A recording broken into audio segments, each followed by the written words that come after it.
क्या तुम लोग इस रहस्य भरी कहानी के बारे में जानते थे कि वासुकी कौन था और कैसे वो आखिर शिव के गले तक पहुंच गया? आज मैं तुम्हें एक ऐसी कहानी बताने वाला हूं जिसे बहुत कम लोग जानते हैं। बहुत प्राचीन समय की बात है, जब महान ऋषि कश्यप और कद्रू से कई शक्तिशाली नागों का जन्म हुआ।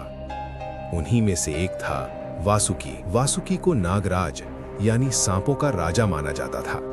उसकी शक्ति इतनी ज्यादा थी कि सभी नाग उसका आदर करते थे। कहते हैं वासुकी का राज्य नागलोक में था, जो धरती के नीचे एक रहस्यमयी और अद्भुत लोक माना जाता है। लेकिन कई पुराणों में लिखा है कि वासुकी अक्सर माउंट कैलाश के पास भी तपस्या करता था, क्योंकि वो शिव जी का बहुत बड़ा भक्त था। वासुकी एक बहुत बड़ा और दिव्य नाग था।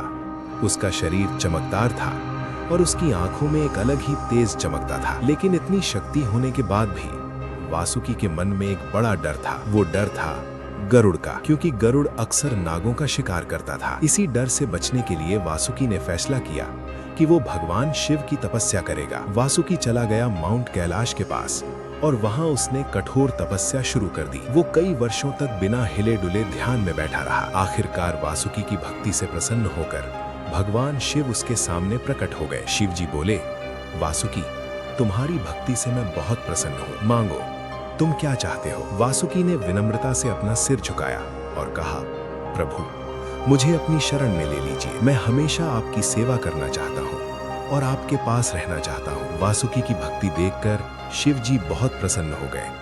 तब शिव जी ने उसे वरदान दिया, आज से तुम मेरे गले में विराजमान रहोगे। तब से वासुकी हमेशा शिव जी के गले में रहता है। इसका एक गहरा अर्थ भी है। जो प्राणी दुनिया को सबसे ज्यादा डरावना लगता है, वो भी महादेव के सामने शांत हो जाता है, क्योंकि शिव ही प्रकृति के हर जीव के स्वामी है।